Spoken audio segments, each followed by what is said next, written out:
Hello guys, for today's vlog guys, kakain ng homemade wonton noodles para sa tanghalian guys.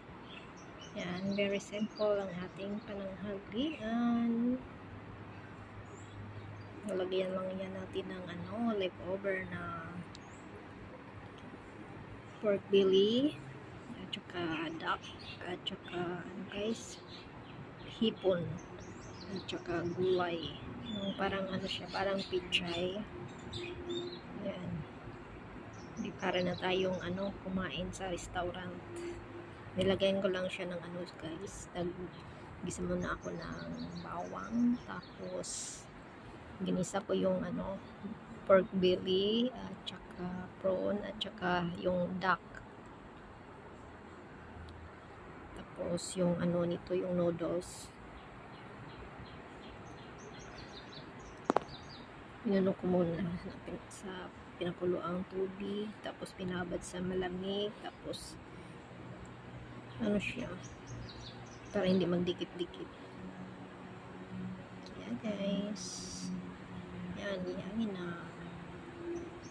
Sarap na ang aming tanghalian, sa aming tatlo to guys.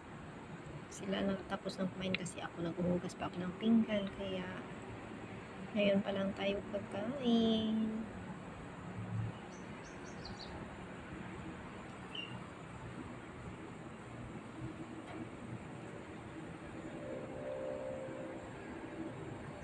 Mahal to sa sa Malaysia guys.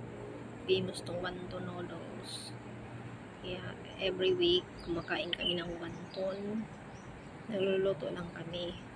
Kasi hindi sila po sumama sa anak nila sa Malaysia.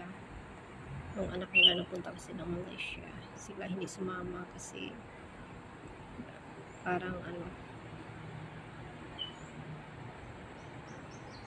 napagod siguro yung dalawang matanda,